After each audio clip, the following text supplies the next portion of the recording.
101 for the high today, 102 tomorrow, 99 on Sunday. Some of that smoke could thin out over the weekend. 97 degrees and sunny right now. I'm Dan Bomas from the KSL Common Spirit Health Studios. Listen online at kslnewsradio.com.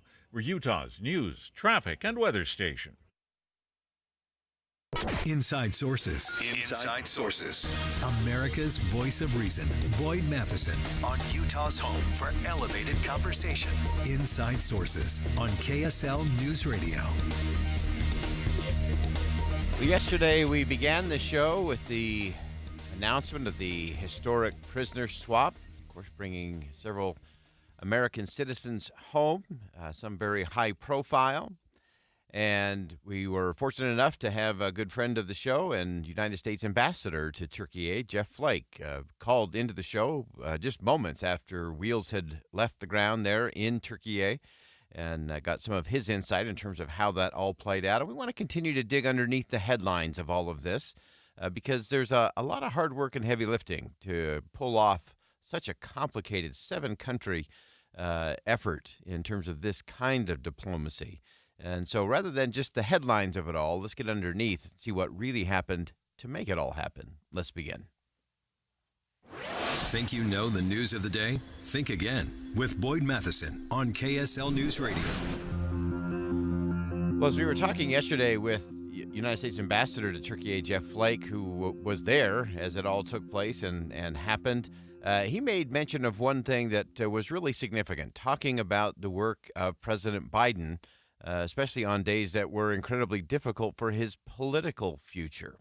Adam Cancrin, of course, is the White House correspondent for Politico, and he dug deep with his colleagues on this in terms of this bittersweet process and how President Biden kept it all together and kept this historic prisoner swap moving in the midst of campaign meltdown. And Adam, welcome back to the show. Hi, Boyd. Thanks for having me. So let's dig into this just a little bit. Ambassador Flake was kind enough to give us a little insight just on the day that President Biden announced he wouldn't run and some of the things happening. Dig into that a little bit for us from your reporting in terms of how this really played out and what kind of diplomatic effort was required in the midst of the political chaos that was going along around the president. Yeah, absolutely. Really, just overall a remarkable story and turn of events, and one that I will say is kind of nice to report as a good ending. We do a lot of stories that are have incomplete or even bad endings, and this is kind of a nice one, a nice break of that. What's really kind of remarkable to it for me is that this was all going on. This was all coming to a head in July at the same time that President Biden was deciding essentially how and whether to continue his political career. And in fact, the fateful call that kind of clinched everything on July 21st, he had to call Slovenian leaders to make sure that the last kind of piece of the puzzle would be in place for this prisoner swap to happen. That happened July 21st, early Sunday afternoon. About an hour later, he went public with his decision not to run again for re-election. So just an amazing kind of feat of timing there. We've been told, no kind of obviously direct relationship there, but it really speaks to the amount of things that a president has to juggle at any time, some of which, we may not know about for weeks afterward, as he's really under pressure here from his party politically, at the same time trying to, secure this foreign policy achievement and bring Americans home that had eluded him for several years. Yeah, I'm so glad you raised that, Adam, because I think we often say, can the president walk and chew gum at the same time? And actually, presidents, regardless of political party, they're often in a pretty intense game of 3 or 4 dimensional chess with all the things going on. They always want to focus on domestic issues, and yet the world happens, and so you're dealing with all of those things. Give us a sense from some of your reporting and some of the things that were in your piece that were so powerful, just in terms of some of the conversations that were going on that ultimately led to the success of this, even in the midst of that stunning revelation that he was not going to seek re-election. Yeah, absolutely. I mean, look, this was a process that had been going on, like I said, for years. If you remember, Paul Whelan was first detained in Russia in 2018. Evan Gershkovich, the Wall Street Journal reporter, had been there for over a year. And these were efforts that were ongoing at the State Department, CIA, all of those kinds of intelligence and foreign policy agencies that you would expect. But our understanding from our reporting is that, number one, the president would always come back to this meeting with his national security advisor, Jake Sullivan. This was something that he wanted to keep as a top priority to try to get these Americans home like he had in a couple other prisoner swaps before this. And secondly, that there were a few key points where the president did have to personally intervene. That call with Slovenia that I had mentioned, but also a meeting with the German Chancellor, Olaf Scholz. And this was important because Germany was holding the prisoner that Russia badly wanted, a Russian hitman who was very close to Vladimir Putin. And this was really the key to the whole deal. Germany was reluctant to release him as part of really any deal until the president had a one-on-one conversation with Olaf Scholz, the chancellor. Scholz eventually told Biden, quote, "For you, I will do this." It was a major piece of the puzzle that kind of opened up a pathway for this deal to now get done. Yeah, I thought that was significant that the president pointed that out, that all of this diplomacy was possible because of the friendships, because of the relationships. These were not just transactions to be had, but based on real relationships, I think is so important. As you looked at kind of the time frame, and again, as this is all played out now, as you mentioned, this was over a year in the making. That's an interesting thing for all of us on the outside looking in to think about, that it takes that kind of intense focus for a long period of time just to solve one issue, not to mention all the other issues that are going on inside an administration and inside the White House. Give us a sense, anything else from your reporting in terms of some of the thoughts on the day or some of the other relationship navigation that had to take place? Yeah, I mean, look, something this complex, and this is easily the most complex prisoner swap in U.S. history, the largest one since the Cold War. It's something that really progressed in fits and starts. There were major setbacks. One of the details that emerged is that part of this deal originally was going to be Alexei Navalny, who obviously had been imprisoned. He was a political prisoner of Vladimir Putin. Germany badly wanted him back. He was going to be a big part of this. And then he suddenly died under mysterious circumstances. And that was a major blow and something that all these countries had to come back from and eventually find their way back to the table. And the other thing that really kind of, I think, stood out is, look, against the backdrop of the president deciding, he's not going to run for reelection, there's certainly a measure of validation and vindication, I think, that the president and the White House are feeling. You mentioned Ambassador Flake. He told us that this had to be essentially a bittersweet moment. I think that's the case. But it is in some way, to Biden, a vindication of his worldview that, one, you need these world allies. You need to be a participant in the world as the U.S. And secondly, that this was really the ultimate demonstration of the expertise that he had been trying to sell the country on. Of more than 50 years of operating in government. And if anything, he may be, leaving office in 6 months, but if anything, I think he felt that this was about the most consequential thing he could do here in his final months. Yeah, no question. And just real quickly, just in our last minute, we'd love to get your perspective on moving forward, what this does internationally. There's always the debate over who are we trading for who, and does this just incentivize bad actors like Russia to continue to use these kinds of imprisonments as a way to get the people that they want back? Any sense from your sources and what you're hearing in terms of what comes next? Yeah, it's certainly a concern. I think you've heard the White House will acknowledge that publicly.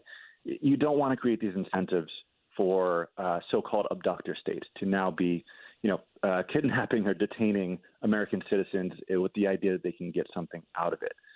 And, we've now done 3 prisoner swaps over the last few years. Those things are things that, nobody really wants to do. Our understanding is that the prevailing theory, though, was that at the end of the day, if it got Americans home safely, then it was worth doing. That being said, look, there's obviously an ongoing war in Ukraine. The relationship with Russia is still extremely frosty. That will continue. There is a hope at some point to really thawing those relations. But this is one of those kind of big victories maybe in a wider, more uncertain contest. Yeah. Great insight behind the headlines and underneath the hood. Adam Cancran, White House correspondent for Politico. You can check out that piece at Politico.com. And Adam, as always, we appreciate you walking us through that and helping us expand our perspective about what we think we know about what actually happens. Thanks for joining us today. Thanks. Anytime. All right. Again, that's Adam Cancran joining us from Politico. And as we talked yesterday with Ambassador Jeff Flake, who was there, who saw so much of this play out, there were so many subtleties that I think were important that kind of got lost in the big headlines of it all. And one of those I think Adam pointed out really clearly, and that is the role of the president over an extended period of time in the midst of all the other things that were going on. And that kind of laser focus is what we always hope we have in leadership in the White House. We'll be right back.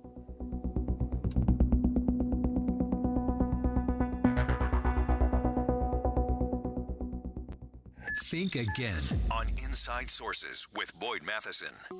Less than 1 week until Utah's first execution in 14 years. Convicted killer Tabor and Honey could die next Thursday unless the U.S. Supreme Court steps in. Does he get last-minute reprieve, or does his story end? Listen all next week to KSL News Radio. Did you know your skin is the largest organ of your body? Huh? That's why you should shower with Old Spice Super Hydration Body Wash instead of plain old bar soap. Love your skin by super hydrating it with vitamin B3 and glorious notes of vanilla and shea. Did you know that my super hydrated skin is the second largest organ of my body? The first is my heart. Old Spice. Men have skin too. Old Spice Super Hydration Body Wash. 24/7 renewing moisture. With daily use. Hey everyone, it's Ted from Consumer Cellular, the guy in the orange sweater, and this is your wake-up call. If you're paying too much for wireless service, you don't have to keep having that nightmare. Consumer Cellular has the same fast, reliable coverage as the leading carriers for up to half the cost. So why keep spending more than you have to? Seriously, wake up and call 1-888-FREEDOM or visit consumercellular.com. Savings based on cost of Consumer Cellular single line 1, 5, and 10 gig data plans with unlimited talk and text compared to lowest cost single line postpaid unlimited talk, text, and data plans offered by T-Mobile and Verizon January 2024. Cashback is not available on gas in New Jersey and Wisconsin. Hey, good morning. You're heading to the airport, right? Yep, thanks for checking. I like the car. How long have you been a rideshare driver? About 3 years now. I really enjoy it. Isn't it hard to make money these days with the price of gas being so high? Not for me. I use Upside, the free app that gives you cash back for every gallon of gas you buy. Wait a minute. Are you saying you actually get real money back when you get gas with the Upside app? Yep, I get real cash back every time I get gas. Does that actually add up to anything? I'll make around $200 to $300. Wow, that's serious extra cash. I'm downloading the Upside app now. Download the free Upside app now to earn real cash back every time you buy gas. Use promo code GIFT for an extra 25 cents a gallon bonus on your first tank. You can cash out anytime, right to your bank account, PayPal, or a gift card for Amazon and other brands. Just download the free Upside app and use promo code GIFT for a 25 cents a gallon bonus on your first tank. That's code GIFT. Cashback is not available on gas in New Jersey and Wisconsin. Billy, your gas light's on. We need to stop and fill up. No way, Jen. Gas around here is too expensive. We can make it a little further. Billy, listen to your big sister. You don't need to drive all over searching for the lowest gas prices. Do what I do and use Upside. Upside? Do you live under a rock, Billy? Upside is the hottest cashback app out there. It's free to download, and you get real cash back for every gallon of gas you buy. I use it all the time, and I've already made around $200. You can make that kind of cash back just for buying the gas you have to buy anyway? Yes, I'm looking at the Upside app now, and there's a gas station at the next exit offering 25 cents per gallon cash back. Okay, I'm stopping to download Upside and fill up my tank. Download the free Upside app now to earn cash back every time you buy gas. Use promo code COIN25 to get an extra 25 cents per gallon on your first tank. You can cash out anytime right to your bank, to PayPal, or a gift card for Amazon and other brands. Just download the free Upside app and use promo code COIN25 for a 25 cents per gallon bonus on your first tank. That's code COIN25 for a 25 cents per gallon bonus. Getting help with electrical repairs is easier than you think. All you have to do is call Any Hour Services or schedule an appointment at anyhourservices.com. No one helps more homeowners than Any Hour Services. With the three things you need to know this hour, I'm Dan Bomas. First, the former chair of Utah's Republican Party says the most recent attempt by Phil Lyman to stay in the race for governor doesn't fit with current law. Second, Hunter Biden will not be sentenced on his federal weapons conviction until after the election. Third, Tooele police used tear gas to end a standoff in a domestic violence situation.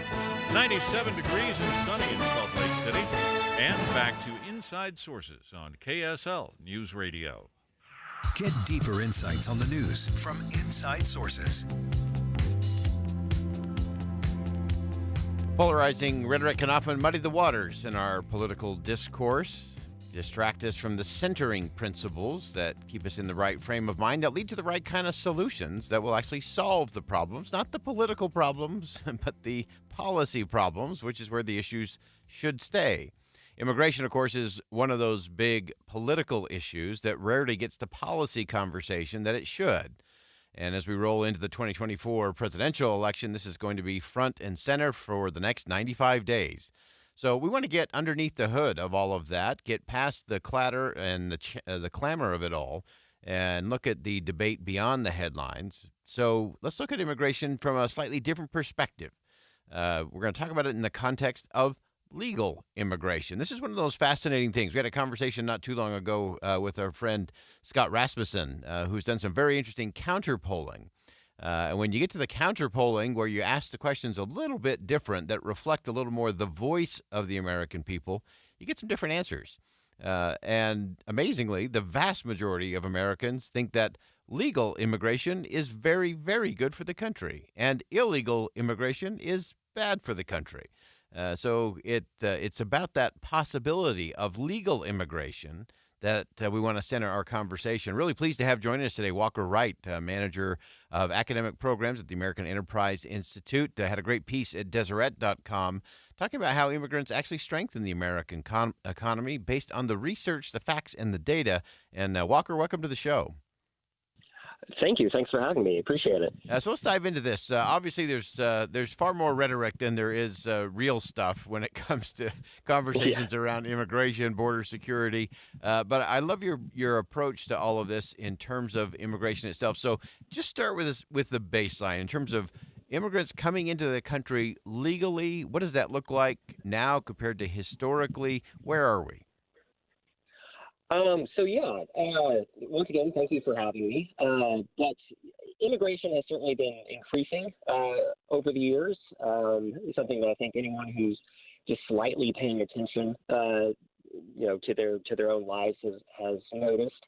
But we have seen an influx of immigration over the years, both legal and illegal. Certainly been increasing over the years.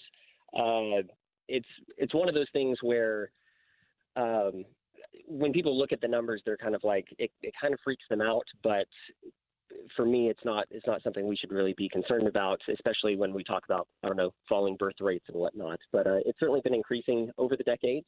But I don't think it's anything that people should be concerned about. I think people are people, and it's not something to be worried over.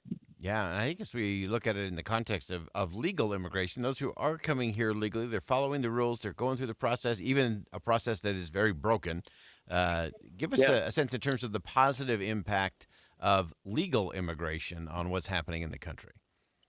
Sure thing. We're looking about, this is kind of on average, there's about over 1 million legal authorized crossings that happen every year. We had about, I think it was 2.5 million or so, or close around there, back in 2022. But when it comes to the positive impact of immigration, there's been some really interesting things from a global perspective by the work of, say, Michael Clemens and others who have looked at the literature, looked at the data, and they found that dropping all immigration restrictions, which is a pretty radical thing, but nonetheless, dropping all immigration restrictions could potentially double world GDP. So it's two globes worth of production, and that much richer worldwide. But we experience that kind of thing in the United States as well, where you have immigrants coming in, and where immigrants are immigrating to in different states, different counties, and so forth. You see greater economic growth. You see greater entrepreneurship. You see greater educational attainment. In fact, you tend to see lower crime rates in many ways. And the reason is people might be wondering, why is that the case? Because they think that they think in terms of supply and demand, of where it's like, well, there's only so many jobs to go around or whatever, and so people are going to come in and take those jobs and so forth. But that assumes that the jobs are fixed, like there's a fixed pie. That it's a very common thing in economics where people just think that the pie is fixed. There's only so much to go around. Rich get richer, poor get poorer, all that type of stuff. But really, economic growth allows the pie to grow. And as immigrants come in, not only are they looking for jobs, but they are consumers as well. Demand goes up for these different things. They start new businesses, which opens up new jobs. It's very similar for me personally. The way that I even got into this, years ago, I didn't have a very robust view of immigration. It was maybe your kind of run-of-the-mill early 2000s Republican view of like, yeah, we'll just come here legally, go through the process. And, maybe not that many, just not a lot of thought put into it. But it was when I realized that the labor market operates in a very similar way to, the goods market, where capital flows across borders. When we trade is a general thing that is good for everybody. It's positive sum. And the labor market operates in a similar way. Capital goes where it's most productive and therefore benefits everyone. Labor goes where it's most productive. And it benefits everyone. And so when you allow, you're asking for basically a free market of labor as well. So when you kind of loosen the restrictions and allow people to hire and associate voluntarily, it turns out to be good. People go where they're best needed and where their skills are best fit. Yeah. Fascinating stuff. And one of the things you said that sparked me out, I love this whole concept of those that come here legally, whether they're taking a job or whether they're starting a business. So many are so entrepreneurially focused, and we always have to remember that the vast majority of jobs, any jobs for anybody in this country, come from those entrepreneurial and small businesses. And as those get launched and that those happen, there are more opportunities. Give us one thing just in our final minute here in terms of, as you've really dug into this, anything that has surprised you in going through the data and looking at the results, or anything else we ought to be reframing when it comes to how we have this conversation around legal immigration? Yeah, absolutely. So I would say three main things. The biggest one for me was that there's two major things that lead to a decrease in poverty. If we care about the poor, both here in the United States, but also just globally, I would hope that our concern for the poor goes beyond our borders as well. But economic growth lifts people out of poverty. So you want something that contributes to economic growth, which immigration does, but also mobility, allowing people to move where jobs are. So seeing that as such a huge kind of a anti-poverty policy was a big thing for me. Another thing was thinking through the idea of, well, why do we have so many illegal crossings? Well, because it's so hard to come here legally. Right. There's about 5 categories. I won't go into all of them, but it more or less boils down to, unless you have high skills or a college degree or you are related to someone here in the United States, it's virtually impossible for you to come. And so the incentive is to cross, illegally if you don't have any of those. So expanding the pool and, in a sense, liberalizing the opportunity for more people to come here just to work. You don't have to make them a citizen. You don't have to give them all the benefits of like welfare or anything like that. And there's restrictions on those. But allowing them to come and work and better their lives, that betters not only their lives, but the people here as well. But then finally, the biggest thing people are often concerned about, even when you convince them of the economic stuff, they're like, well, they're changing our culture. So in the long run, maybe they'll bring the less, freedom-oriented or less small L liberal values from foreign countries and bring them here and overturn our institutions. No, immigrants tend to self-select, and they tend to be and they tend to come with those values and come here because they like those values. Right. And there's some data that shows actually, at least economic institutions, things like economic freedom on various measures actually tends to either stay the same or actually improves a little. And so those were some of the 3 biggest things that stood out to me and were most important to me as I've dug into this over the years. Great insight, great piece. You can check that out at Deseret.com. Walker Wright is Manager of Academic Programs at the American Enterprise Institute. Walker, thanks so much for making time on a busy day for you, I know. And we appreciate you joining us for a crucial conversation on immigration. Thanks for joining us today. Thank you for having me. Appreciate it. All right, again, that's Walker Wright joining us. And again, it's looking at things in the right framing, and the positive impacts are many. That ability to have mobility and upward mobility that helps create prosperity for everyone. We'll step aside for some bottom of the hour news. More Inside Sources coming up next.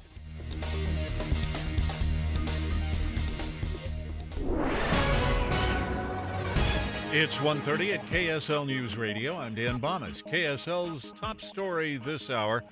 Phil Lyman has filed a new petition with the Utah Supreme Court demanding that he be listed as the Republican candidate for governor on the general election ballot. Lyman won at the Republican Party convention but lost in the primary to Governor Spencer Cox. The court filing also demands both Governor Spencer Cox and Lieutenant Governor Deidre Henderson be removed from office and that the President of the Senate be appointed to serve as governor until January of next year. Police arrested a Stansbury man last night after he barricaded himself in his home when police were called about a domestic violence incident. Tooele County Sheriff Paul Wimmer says they tried to convince Nikolai Cottrell to come out by negotiating with him on the phone. After a while, and it was clear he wasn't going to cooperate, we then deployed gas munitions into the home, and he then gave up after that. Cottrell's wife and children had fled the home after being assaulted. They were shaken up but safe. Cottrell was booked on charges including domestic abuse and resisting arrest.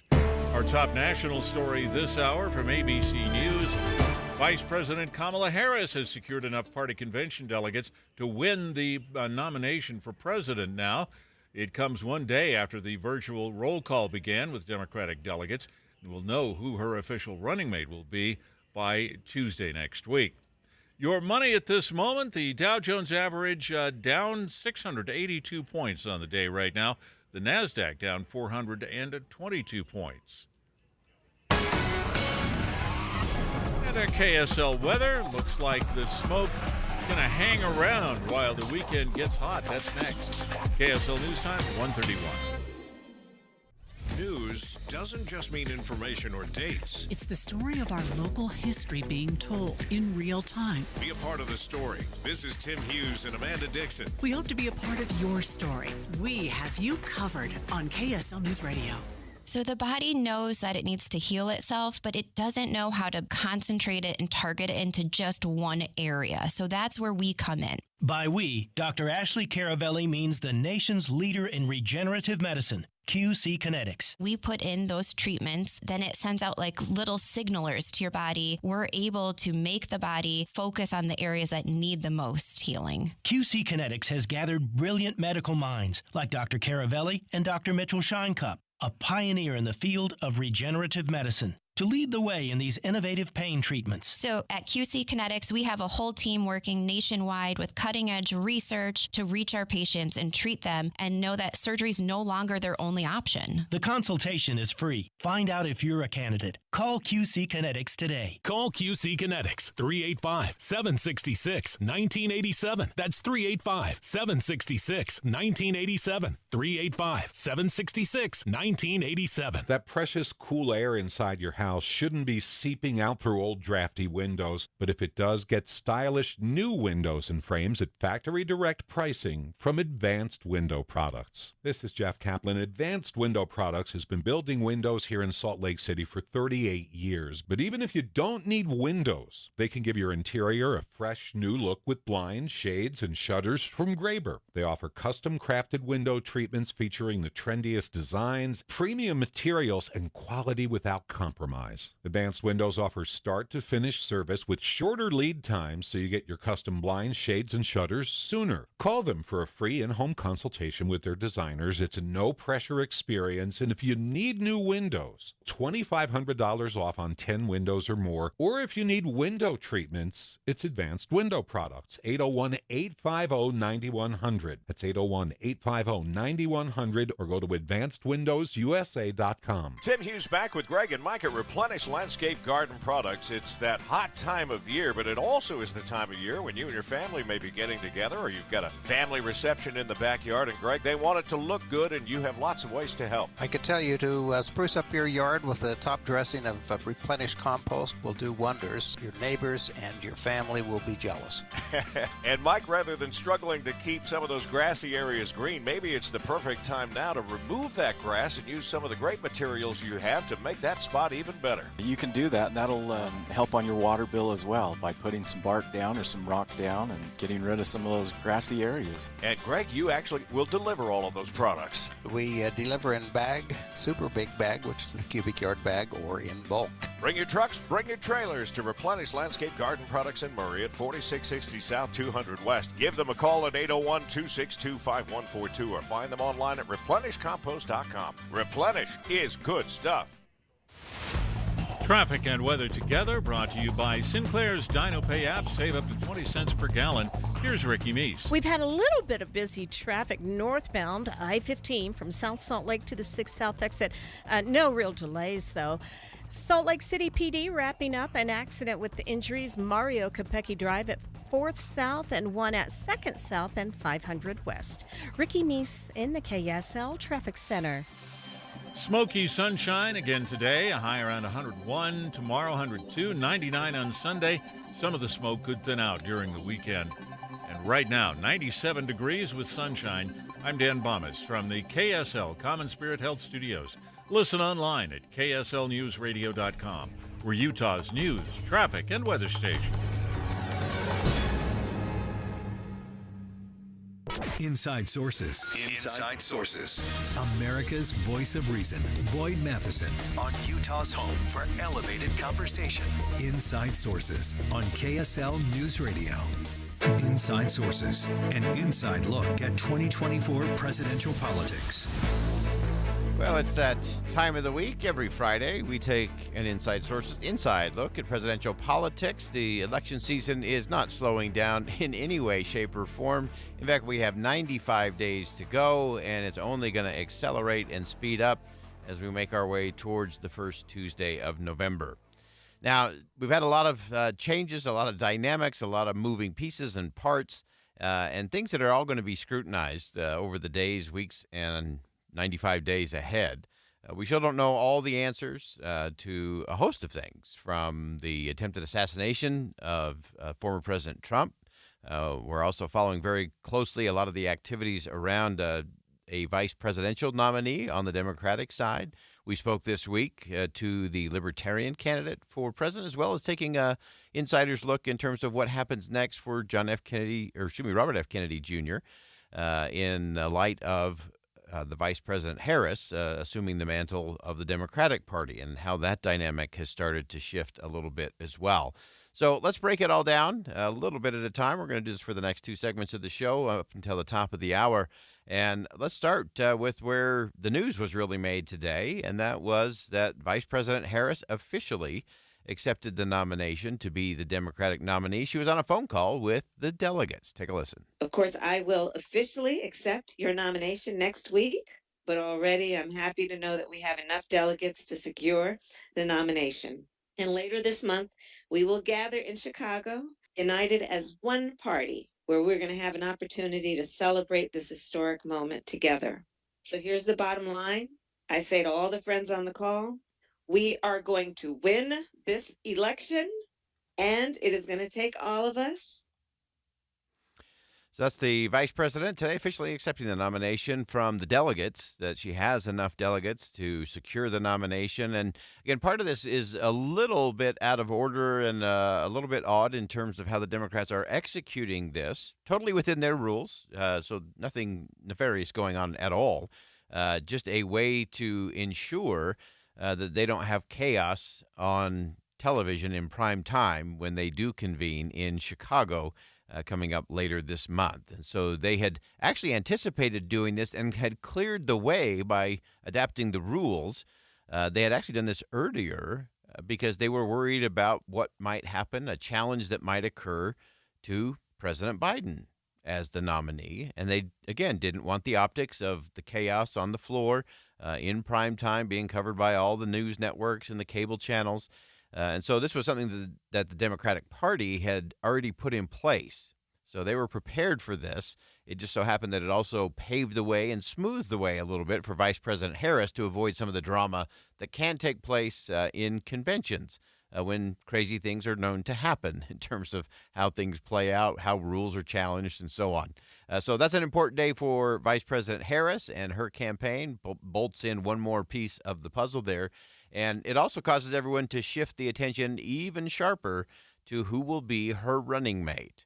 Now, we spent some time yesterday talking about one of those leading candidates, Pennsylvania Governor Josh Shapiro, who's been out on the campaign trail. He's been stumping with the vice president. We know that next week the vice president will be in Pennsylvania once again, in Philadelphia, where she will announce her running mate. And, of course, it's always interesting to see these things play out. Because you have people rise and fall. You have names that kind of rise to the surface, and then everybody starts firing opposition research at them. And we've seen a little bit of that with Josh Shapiro. And we talked about that yesterday, that many on the far liberal portion of the spectrum in the Democratic Party have been saying, we don't like his Israel policy and dealing with Hamas and Gaza. And so there's been some undermining there. There's some who've questioned his commitment to unions and to teachers, even though the unions and teachers in Pennsylvania endorsed him. So there's all these interesting things that go on. We're going to look at a couple of the others that have bubbled up. Arizona Senator Mark Kelly has also bubbled up, and Shazam, as soon as he pops up, amazingly, news story appears talking about what he was doing before he ran for the Senate, that he had a private company that was doing, initially was going to be kind of travel to space for civilians, and then they got into the whole surveillance balloons, and interestingly enough, they took in a whole lot of money from a Chinese company. And then, of course, we've had all of the surveillance balloon drama with the Chinese earlier this year, so that started to bubble up of, oh, wait a minute, maybe not so fast. We've also been looking at, I think, probably the biggest challenge for Senator Kelly to be the nominee is he's from a very purple state, and you can say, okay, that could help deliver Arizona and its electoral votes to the vice president. And it also creates another bit of drama and challenge, and that is because Arizona is a purple state and Senator Kelly would have to step down as senator, it could then cost the Democrats control of the Senate. If there was a special election there, and a Republican were to win, again, that would change the balance of power and what can actually get done. So that's an interesting thing as well. Another one of the names that has been really rising of late is Tim Walz from Minnesota, governor there. And so I want to do just a quick scenario here. So put all of their pros and cons aside. And we're just going to listen to three little clips of each of these three potential vice presidential nominees. And then I want you to just listen to how each of them are being supportive of Vice President Harris and which of these would be the best messenger rolling into the fall. So let's start with Mark Kelly. He was interviewed on CNN yesterday and talked a little bit about the former president and then talking about the vice president, Kamala Harris. She's been across the country. She's got great momentum. She's a fantastic, historic candidate. And who is he? He's a convicted felon. He's got a sentencing hearing, I think, in September. She's going to take this country forward. So that's Senator Mark Kelly. Again, not known for lighting it up on a stage. He's a bit of a curmudgeon type in the Senate. And when you're out on the stump, you got to be happy. You got to be engaged. So I think that's a challenge for him. Listen to Minnesota Governor Tim Walz. He put out a short video rallying voters in his state for Vice President Harris. Hey, everybody. Minnesota Governor Tim Walz here, longtime school teacher. Excitement in the air, feels like first day of school. And as a football coach, we're back on offense. Vice President Harris is bringing the energy, making sure she's going to be there to protect the democracy and get folks fired up, making sure we're protecting reproductive rights, working for the middle class, and bringing back some joy to our politics. So get out there, feel the excitement, get engaged. Let's win this thing in November. That's Minnesota Governor Tim Walz. Again, a good spokesperson, very folksy, school teacher, football coach, really plays well in the Midwest. Again, always looking at that blue wall strategy for the Democrats. It's going to be about Michigan, Wisconsin, Pennsylvania, Ohio. And so I think he plays really well in that space as the average, ordinary guy, and let's get on offense and move it forward. And then finally, let's listen to Pennsylvania Governor Josh Shapiro, who, as I said, has been out on the stump for Vice President Harris. Here's a quick clip of what he had to say in a recent speech. Kamala Harris knows real freedom means giving everybody in every community economic opportunity. That is real freedom, and that is what we are fighting for.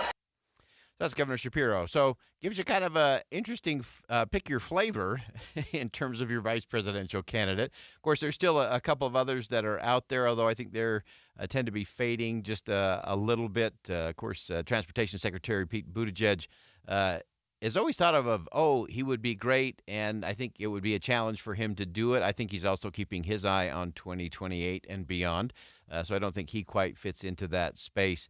But we're going to know very, very soon. My money is still on Pennsylvania Governor Josh Shapiro, just for the sheer fact that he is young, he is great on the stump, and Pennsylvania. He has a 62% approval rating in a state that the Harris campaign has to win in order to get to the White House. That seems to make a lot of sense.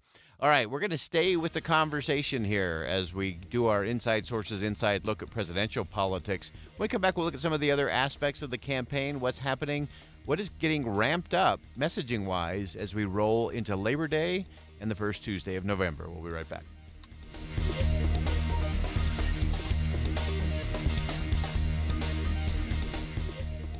The best things in life, they come in twos. 2 scoops of ice cream, 2 tacos. And now for a limited time, get our best deal of the year. Buy any phone when you switch to Consumer Cellular and get 2 months of service free. That's right, the same fast, reliable nationwide coverage as Big Wireless, now with 2 months free. Proof the best things in life really do come in twos. Visit consumercellular.com or call 1-888-FREEDOM. Second and third month of monthly base service fee waived for new customers with the purchase of a phone and activation by September 2nd, 2024. Taxes, fees, and third-party charges will apply. See website for additional details. Get in zone, AutoZone. Welcome to AutoZone. What are you working on today? Gotta change my oil. How about Valvoline Restore and Protect?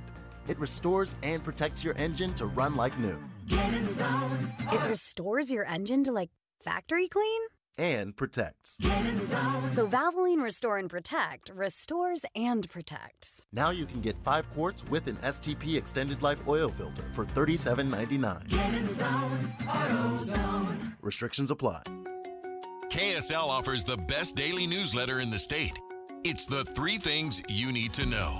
Every weekday, we deliver quality and relevant content to your inbox. No ads, no spam, just the 3 things you need to know to be informed about the world around you. Subscribe today. Visit KSLNewsRadio.com or text the word inbox to 57500. That's inbox to 57500.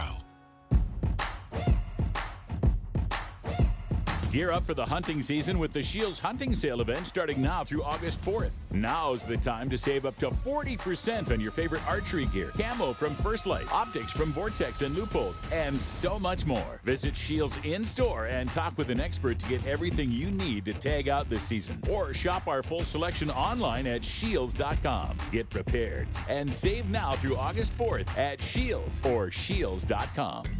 Alpine Home Medical. We bring wellness home. This is Jay Broadbent from Alpine Home Medical. I'm excited to let you know we're currently having a summer sale on power scooters. As we celebrate the spirit of freedom and independence, we want to make sure you have the chance to experience it. We have a wide range of power scooters designed to enhance your mobility, and they're all available at a discounted price. These special offers only come around every couple of years, and once they're gone, they're gone. Come visit us at any of our 11 locations to take advantage of these fantastic deals, or you can browse our selection of discounted scooters on our website. We're committed to providing the 5-star experience. We can't wait to assist you in finding the perfect power scooter. Visit us online at alpinehomemedical.com. That's alpinehomemedical.com.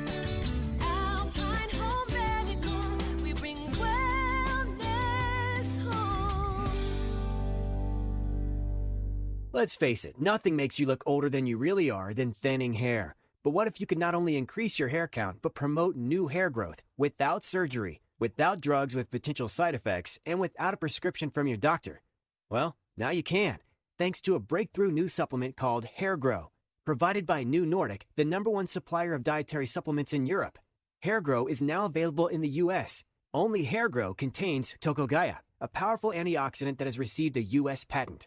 Multiple clinical studies show Hair Grow is safe and effective in promoting new hair growth. In one study, 95% of the patients using Hair Grow saw increased hair count. Don't lose more time and more hair. Try Hair Grow today to feel and look your best. Available online at Amazon, Walmart.com, and NewNordicUSA.com, or in stores at your local CVS. Look younger and feel more confident with Hair Grow by New Nordic at NewNordicUSA.com or in stores at your local CVS. Any Hour Services can make sure your AC keeps you cool this summer. Whether you need a tune-up, repair, or just a second opinion about replacing it, call Any Hour Services or visit anyhourservices.com. With the three things you need to know this hour, I'm Dan Bomas. First, the candidate who lost the Republican primary for governor is asking Utah's Supreme Court to put him back on the ballot and remove the current governor from office.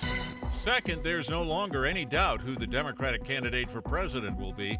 Kamala Harris has enough party delegates to clinch the nomination. And third, Tooele police flushed a suspect in a domestic violence case out of his house using tear gas last night. 97 degrees and sunny in Salt Lake City. And back to Inside Sources on KSL News Radio. Hear elevated conversation on crucial issues. Boyd Matheson on Inside Sources. Inside Sources, an inside look at 2024 presidential politics.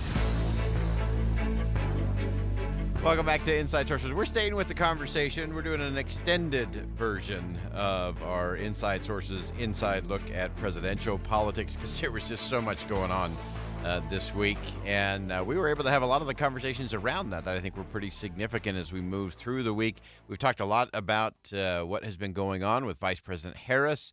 As we've been reporting today, she does have enough delegates to avoid some drama at the Democratic National Convention coming up in just a few weeks in Chicago. We also talked about the potential vice presidential nominees. That will be the number 2 on the ticket. I think we're going to hear that probably on Sunday. They might wait until Monday morning to reveal that. And then we know that Vice President Harris and her vice presidential running mate will be in Philadelphia on Tuesday morning to make that big announcement and roll out as the Democrats start marching their way along. But there's other things going on that are really interesting in terms of the dynamics of the race. And you've heard me saying this since January. There are a number of events that will always take place inside of a presidential campaign. And there's a number of things that will ebb and flow as you go through and you start working your way towards November. And we've seen a number of those that we talked about that would happen. Of course, we had the decision by President Biden to not run. We had an assassination attempt on the former president and GOP nominee. We've had big issues going on in the Middle East, and on the list goes. And all of those have impact and change the dynamic of the race. And presidential races are always won based on, one, your ability to manage your own weaknesses. And we're going to see a lot of that coming up here, especially as we get past Labor Day. That's when things will get really intense, and the weaknesses of each candidate are going to be exposed in a big way. And then how they handle that will really be the determining factor to their success. One of the things that, of course, took place and has continued to play out is with the entrance of Vice President Harris as the Democratic presumptive nominee at this point. Robert F. Kennedy Jr., who had been building some momentum, was getting on the ballot in a number of states and was polling quite well in some different places. Not enough to really change the electoral vote in terms of taking electoral votes, but definitely changing the dynamics in some pretty important places. And it seems to have hit the speed bump called Vice President Harris. Yesterday, a good friend of the show, David Drucker from the Dispatch, joined us, and we talked about the state of the Robert F. Kennedy Jr. campaign. Here's what he said. But I think the nature of the 2024 campaign has changed, and not to his benefit, because there are now fewer, at least 10 days into the Harris campaign, there are less overall dissatisfaction with the Harris-Trump race versus the Biden-Trump race. And all of that is bad for Robert F. Kennedy Jr., where he seemed much more problematic for Joe Biden when the president was still in this race. It now appears that he could be more problematic for Donald Trump, which was always a possibility, but now much more so since the race changed. So everything flipped. It seemed that Robert F. Kennedy Jr.'s campaign was going to hurt President Biden the most rolling into the fall. And now suddenly everything's flipped on its head. And now it may end up that Robert F. Kennedy Jr. starts taking away more from the former president and his campaign rolling into the fall. And, of course, there's a lot of those that were dubbed the double haters that did not like either the current or the former president as an option. And, of course, Robert F. Kennedy Jr. had a home for them. Now things in that dynamic have shifted. Earlier this week, I had the opportunity to interview Libertarian candidate for president Chase Oliver. I asked him what spurred him to run in the race. Here's what he shared. I wanted to run for president because I am sick and tired of seeing voters feeling like they're dissatisfied with the two top choices that they have. And as a millennial, somebody who's under the age of 40, I think it's really important for our generation really to rise up and kind of speak out. Much of the same leadership that's in charge of Washington, D.C. today are people who were in charge of Washington, D.C. 20 years ago when I was in high school. And I think it's really important for our generation and certainly for Gen Z to have their voices be heard and really to speak out in favor of new solutions and not being stuck in this either or Coke or Pepsi kind of election scenario. I also asked Mr. Oliver about the mounting debt crisis facing our nation, and of all the presidential candidates, he may have addressed it in the most effective way. Take a listen. Well, I think the first step that we need to address the economy is actually balancing our budget, getting ourselves to where our government is spending less than it is taking in each year. It's a goal that some people might say sounds radical, but we actually had balanced budgets the last 2 years of the Clinton administration. It just requires us to cut a lot of the excess and the fat off of government. And so my first policy, if I was elected president, would be to tell the Congress that if you don't submit to me a balanced budget, I will submit back to you a vetoed budget. So that's coming from the Libertarian candidate for president. It will be interesting to see what percentage of the vote he's able to garner rolling into the fall. He's incredibly articulate, very passionate, and he's right on so many issues, especially when it comes to the size and shape and cost of government. And one of the other things that he shared with us here on the show earlier this week was that the best form of government, the best way to preserve freedom is self-government. It has to start with us individually, and then in our homes, and then in our neighborhoods and communities, not looking to Washington to solve all the problems. That's the better path and the better way to move it all forward. So as we look at how things continue to play out and shape the race and the debate, one of the questions will be, will there be another debate? And there's a little back and forth and a little smack talk going between former President Trump and Vice President Harris, and they're both saying, yeah, we should probably have a debate. Vice President Harris saying, bring it. Some of these things that you've been saying about me, come say it to my face on a debate stage. And so she has done the throwdown on that side of it. Former President Trump has been in an interesting space. He's kind of gone back and forth in terms of whether he wanted to debate or whether he should debate the vice president. And again, the late-breaking change at the top of the ticket for the Democrats, I think, has thrown former President Trump and his campaign into a little bit of a funk, and they're kind of grasping a little bit, no longer taking on President Biden. That's a very different messaging strategy than when you're taking on Kamala Harris. And so they're in a little bit of a twisting game right now in terms of what their message is going to be. You can see they're trying out different attack lines and different ways to undermine credibility and all of those kinds of things. How do you tie this together or poke at that? And that's all part of the process, and they'll do that. And obviously the Democrats will continue with some momentum, I think, rolling into Chicago and their national convention. And it may be that the Trump campaign decides to just keep their powder dry and let the Democrats have a little bit of a run and then kind of recalibrate and then re-engage after Labor Day. As we look at some of the other things that are happening there, I still think the greatest advantage that Vice President Harris and her campaign have right now is that more than an individual, she is an idea, and that idea has given her great momentum. And so she will have to have those moments where she's going to have to address her record.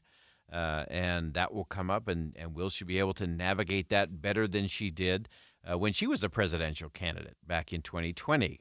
She actually didn't even make it all the way to 2020. She started in 2019, ran until the end of the year. In December of that year, she dropped out of the presidential race, polling at about 3%. And so she's going to have to show that she can run a national campaign, that she's got the discipline and the grit to make all of that happen. And then we'll see what other factors that nobody knows yet. I still think there are two issues that will take place between now and November that will ultimately shape the decision that we make on the first Tuesday of November. All right, that wraps up hour number 1 of Inside Sources here on KSL News Radio. We'll step aside for top of the hour news. Don't go anywhere. We're going to talk about American accountability as we start hour number 2. We'll be right back.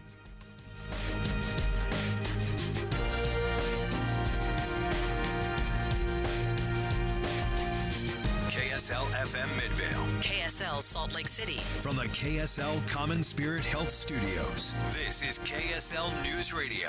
Utah's news, traffic, and weather station. It's 2 o'clock at KSL News Radio. I'm Dan Bomas. KSL's top story this hour. 2 counties have discovered issues with some ballots while they're performing the recount in Utah's 2nd Congressional District primary. KSL News Radio's Heather Peterson has more. The Lieutenant Governor's office says the Tooele County Clerk noticed a problem with how 55 adjudicated ballots were tallied. That means the ballot markings were unclear and needed to be reviewed by a poll worker to understand the voter's intent. Washington County was the first county to discover an issue. They're restarting their recount because the adjudicated ballots had not originally been tallied in the total results. The results of the recount are supposed to be finalized by Monday. Congressional candidate Colby Jenkins called for the recount after the final results showed him just 214 votes behind Representative Celeste Malloy. Our top national story this hour from ABC News. The city of San Francisco has a new plan for addressing homelessness, and that's sending unhoused people somewhere else. The mayor is telling city staff to provide bus tickets before they give people housing assistance. Studies show a large number of San Francisco's homeless population comes from somewhere else. Your money at this moment, the Dow Jones average down on the day, still 611 points. The NASDAQ down 417. S&P 500 is down by 100. And our KSL weather. We're hanging on to some of that smoke along with the heat. That's next. KSL News Time, 2:01. You know what's great about KSL's traffic coverage? Trained traffic reporters and real listeners. Trading information and making the commute safer and faster for everyone. Every 10 minutes on the 9s, we have you covered on KSL News Radio. You know, Deb, you and I have had this conversation so many times. We think, oh, I wish I had a little more light here or maybe a ceiling fan there. That's why we love Master Electrical. So anytime we have an electrical problem, we know we can call them and they will give us their upfront pricing guarantee. Because we're not going to do it yourself. We're going to leave it to the professionals. And this upfront pricing guarantee is fantastic. I'm sure you've been bitten by bids in the past where they say, oh, that's going to take half a day.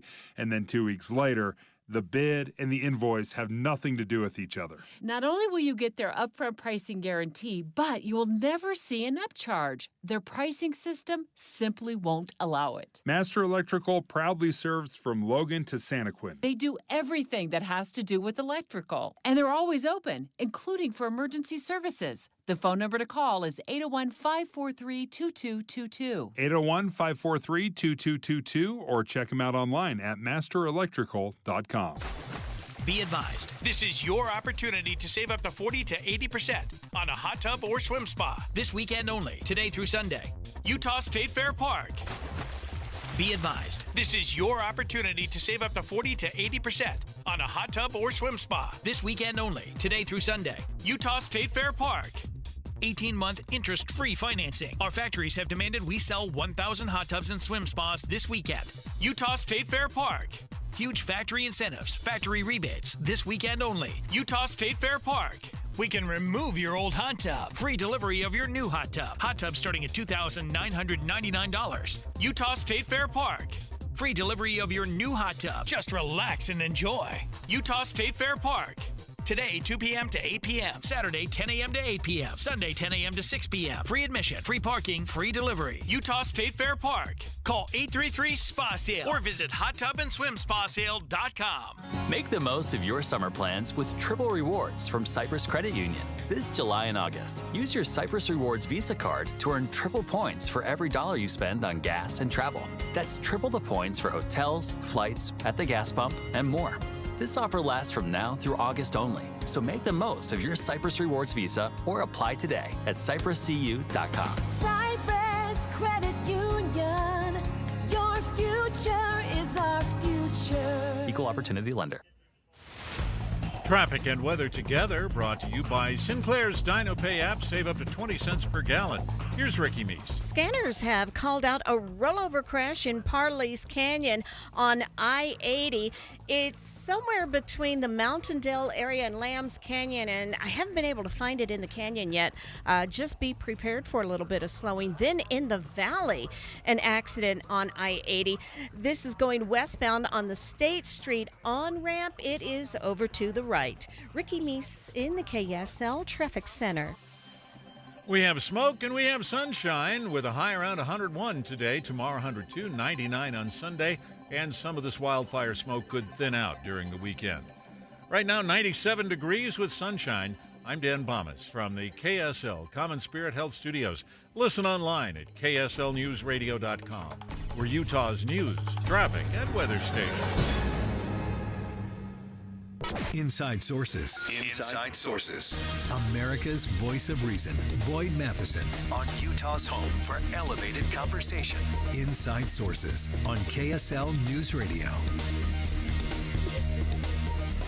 Many people have been questioning the concept of American exceptionalism, reevaluating America's place and state and standing in the world.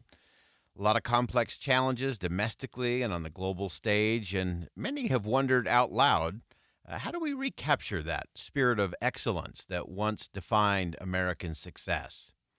Well, the answer may surprise you, and it may cause you to think again about what we think we know about what actually makes America exceptional. Let's begin. Think you know the news of the day? Think again with Boyd Matheson on KSL News Radio. When we think about all the things that make the country exceptional and what it is that we need to do in order to preserve that exceptionalism, there's a whole host of things that I think come to mind, but one that is often overlooked and one that was interestingly pointed out by former Speaker of the House Newt Gingrich was the best way to really reestablish and fix the country is by this simple word, accountability. Fascinating that it could be that accountability could be the piston that fires and reinvigorates our institutions, that rekindles that drive for national achievement in the 21st century and can make America really worthy of that American exceptionalism once again. And so it's an interesting thing to think about in terms of accountability. And there are so many things that are going on in the country that undermine accountability. And let's just throw out a couple of those, and then we'll look at how they actually apply to each of us. One of the elements, I think, in terms of accountability is this idea that we have fallen into as a country, that everybody gets an equal outcome rather than just an equal opportunity. If everybody gets a trophy, if everybody gets the same pay, regardless of performance, that's not the way it gets done. And I think we've done this to our children, sadly. We've given them entitlements and an entitled attitude and kind of an arrogant entitlement because we tell them they're exceptional and then we reward them for mediocrity.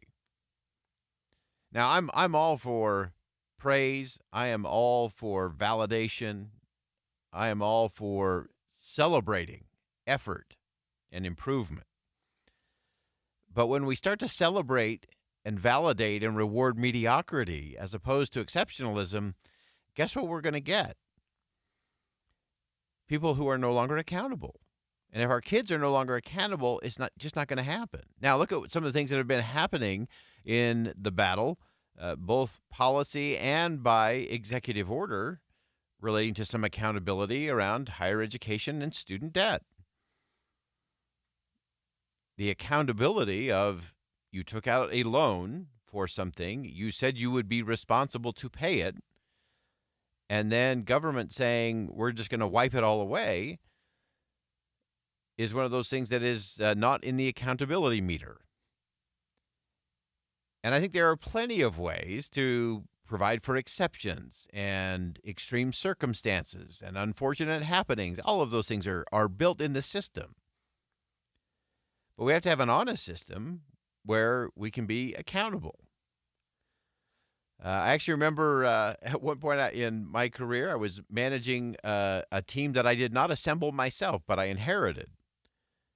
And there was a lot of entitlement and a lot of arrogant entitlement going on. And excellence was not being achieved. Exceptionalism was not the culture. And I remember being on a phone call one evening, and my son Will, who was probably only about 8 at the time, was listening to me moan and complain about the fact that a lot of the people who worked for me really weren't working. And more importantly, they weren't delivering the results that we needed. And as I got off the phone, Will asked me about it and said, all of these people work for you, right? I said, yeah. And he said, and they're not doing what you think they should do, right? I said, yes, sir. He said, well, I think all you need to do is at the end of every day, you need to have a meeting. And at the meeting, you just need to decide who did their job and who did it well. And if they did it well, they can come back to work tomorrow. And if not, you can get somebody else. And that was an 8-year-old's version of accountability. I used to call it my son Will, Willfully Employed Act. Because if you do your job and you do it well, at the end of the day, we'll tell you to come back tomorrow. Now, that may be an extreme form of accountability, but it is an accountability element that we're missing in so many aspects of society. The fact that we've watched something play out with the United States Secret Service where there wasn't accountability, and there was 10 days of a lot of hand-wringing and a lot of shrugging shoulders and pointing fingers and placing blame and making excuses. No accountability. Newt Gingrich, in his piece, he actually talked about watching the life of Coach Vince Lombardi and his years at the Green Bay Packers. He understood accountability. He inherited a team that was 1 win and 10 losses and 1 tie. The next year, he was 7-5. He was named Coach of the Year. And he started this transformation to accountability by telling his team that, hey, failure's not an option. I've never coached a team that didn't get to the championship game. And so as he started that whole process, really interesting, he didn't swap out all the players, which is what most teams do today. Instead, he changed the culture. In fact, 5 of the teams that were on that Packer team that only won 1 game in an entire season, 5 of those players ended up in the Hall of Fame as winners. And the key to it all was 100%, 200% really, 200% accountability, because you were accountable for yourself and you were accountable for your teammates. So it was execution was the order of the day. Now, imagine if we started having that kind of accountability in government. If we have a program that's not working, whether that's in education, whether that's in poverty, whether that's in border security, international, whatever it may be. If it's not working, let's have some accountability. Instead of what we've been doing, which is we just keep rewarding mediocrity at best and we keep funding failure. That does not lead to American exceptionalism. Accountability is the key. And so if we really want to have an exceptional America, if America wants to be that shining city on the hill, if we want to be a standard to the nations of here's a way that you can create freedom and human flourishing at its finest, the missing ingredient, the key ingredient, very well could be accountability. Accountability, it's a simple one, but it's one that we have undermined and ignored for far too long in far too many places and spaces in this country. In our own homes, with our own children, with our neighbors, with our colleagues, with those who work for us and those that we work for, with our media and with our elected officials. And if we're willing to accept less, we'll get less. If we reward bad behavior, we'll get more bad behavior. Accountability is the beginning of better days in this country and for all of us individually. We'll be right back.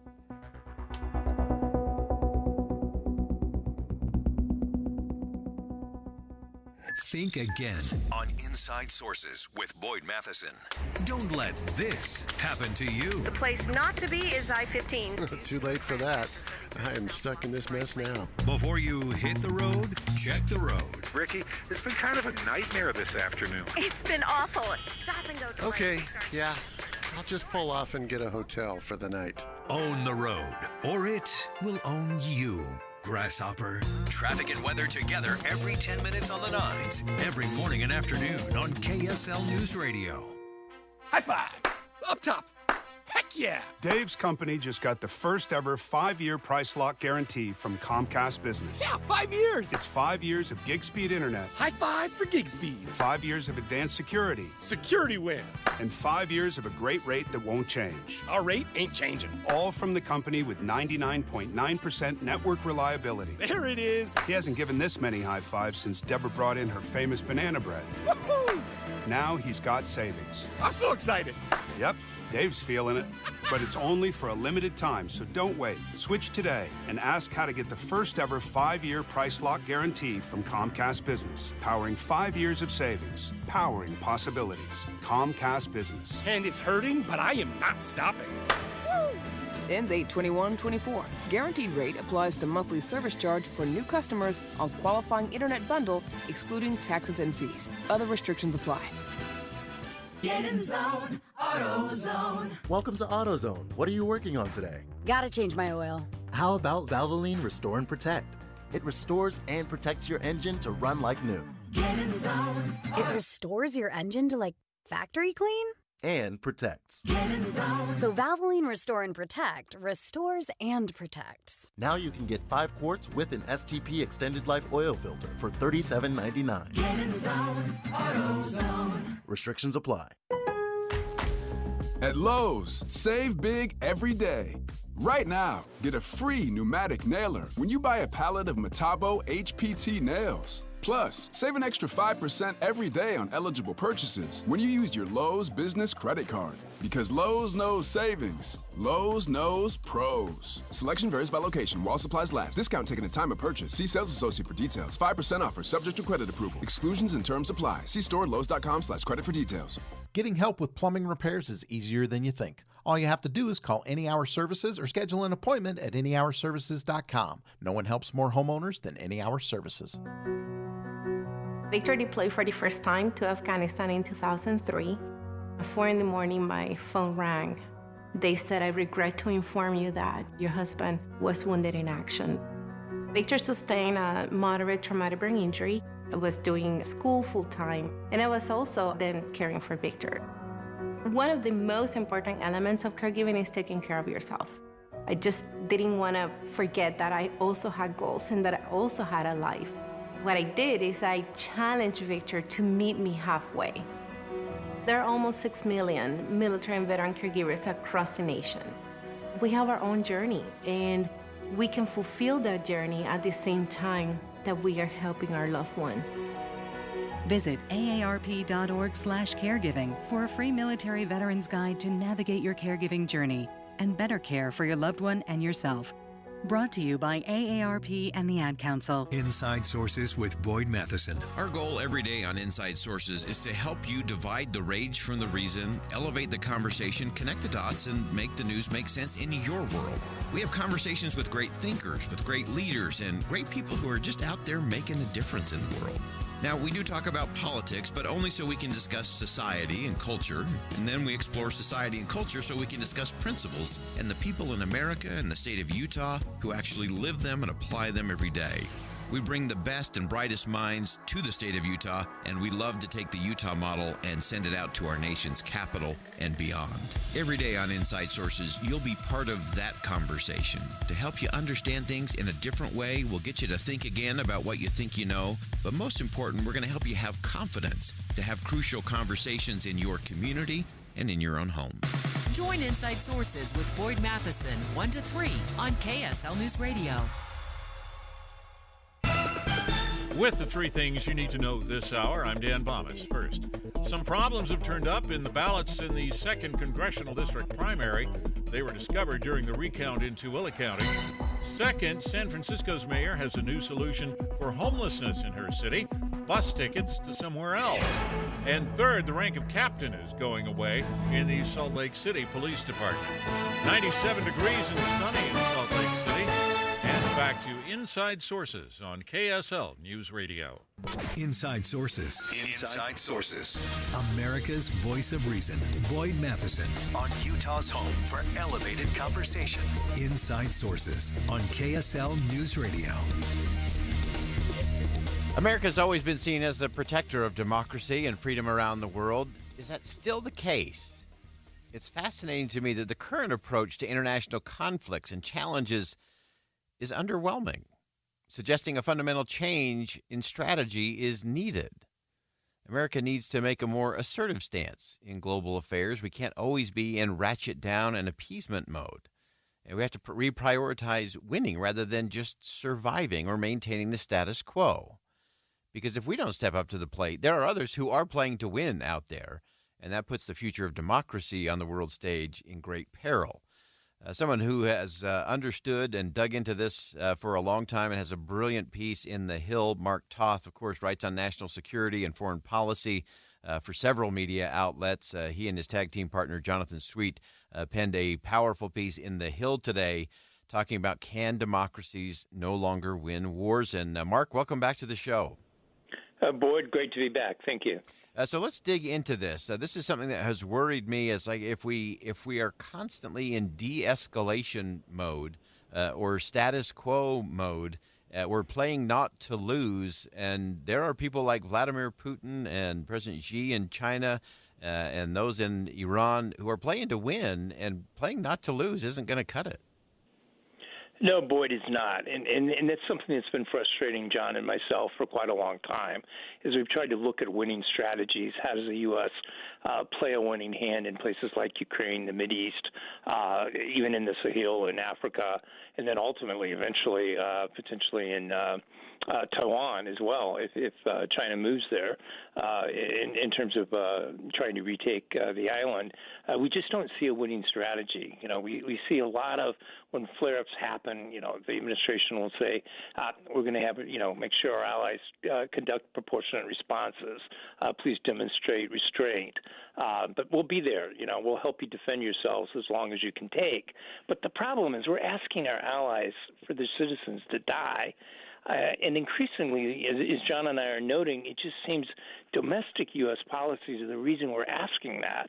And that just, to me, is crazy, immoral, and it makes no military strategic sense. Yeah, and so let's get into that just a little bit, because this is not a United States be the policeman to the world, but this is in those strategic areas that are clearly in our national best interest, that we can't just play not to lose. And so let's take Ukraine as an example. This has been an area that you and Jonathan have weighed in heavily on in terms of what this is actually playing out. So kind of just walk us through where we are, why we are, and how it could be different if we were playing to win.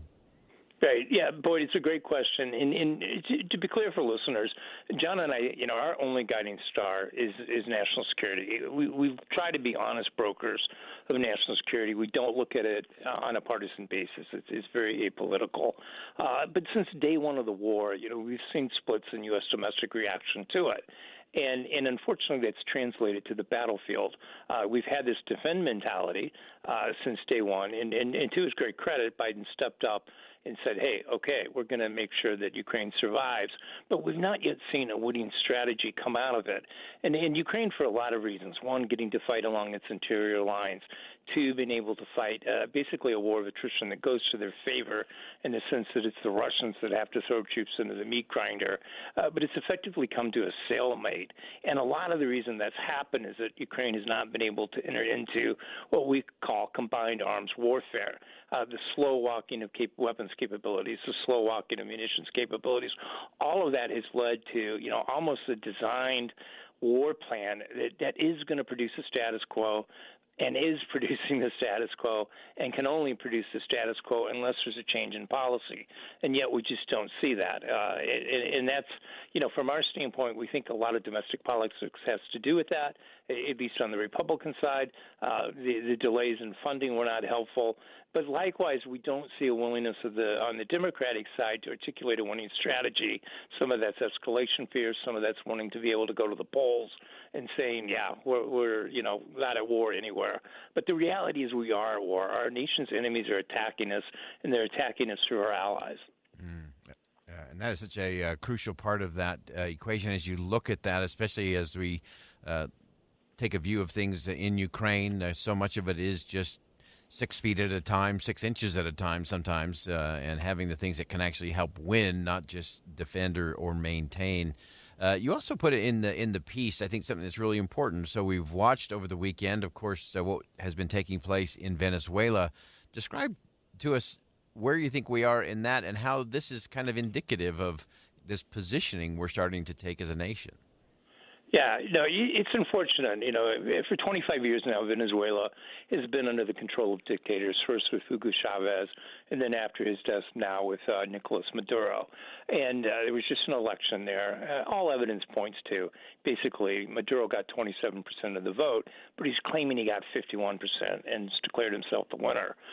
And so on the one level, we're saying the right words, but they're kind of thoughts and prayers kind of words like, yep, we support the people of Venezuela, we support their efforts to achieve democracy and the like. But when it comes down to the nuts and bolts, what we're not seeing is any actions that could finish the toppling of Maduro. There's obviously been a lot of protests in the country that's happening in Venezuela, but we're not doing anything to help that along. John and I were frustrated that we didn't see some kind of White House announcement, either from Biden or who's really ineffectively become the de facto president now that her campaign is in full force, or either from Harris saying, okay, look, we're going to declare Gonzalez the winner. He won this thing fair and square, and if Maduro doesn't step down, then we're going to enter into severe economic sanctions. But again, we keep coming back when we keep asking ourselves why. You start to see things like oil prices and domestic calculations of not wanting to upset the global oil markets come into play, and that just seems to be influencing decisions. It just should be a no-brainer. I'd add real quickly here, I know we obsess about democracy dying in the U.S., and that's a fair debate, right? That's something that you have elections over, and we'll talk about that when it comes November. But democracies are dying all around us globally, and we're not stepping up the plate to do something about that. And to John and me, that's very, very troubling. Yeah, and I think it's so vital that we have that part of the conversation because I think the messages, even the non-messages, the silence, when it comes to a place like Venezuela, that not only sends a message to the people of Venezuela, but it also sends crucial messages both to our adversaries around the world, but also to our allies that have to make some of those democracies that are maybe struggling or that are under threat question whether the United States is a good ally, is a good partner, and will be there to stand with them when things get tough. No, you're absolutely right. And I would add to that, I think it's important because sometimes I think here in the U.S. we tend to think of our words as it's just happening between each other, right? Fellow Americans talking about policies. But what we need to do, something that John and I warned twice about in the New York Post with respect to Kamala Harris, is that she's got to think about how her words are interpreted by Hamas, Hezbollah, and Iran. And the first warning that we gave several weeks back in the New York Post was basically to say, hey, you can't cut the legs off of Netanyahu the way that you did because bad things are going to happen. And sure enough, we saw that, right? We had the drone strike near the U.S. Embassy in Tel Aviv, a place that I used to live just a couple of blocks from. It was clearly targeting that.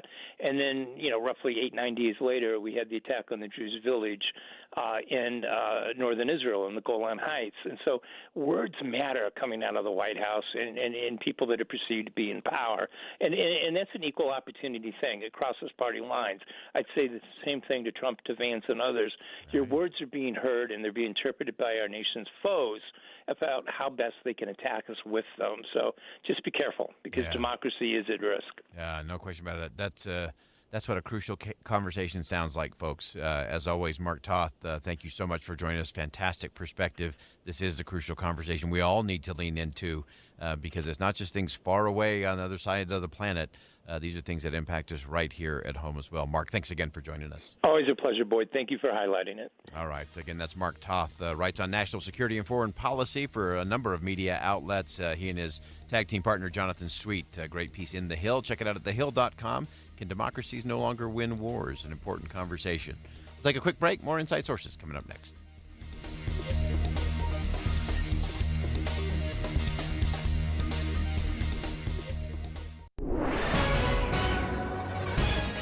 It's 2:30 at KSL News Radio. I'm Dan Bonas. KSL's top story this hour, the position of captain in the Salt Lake City Police Department is getting an upgrade.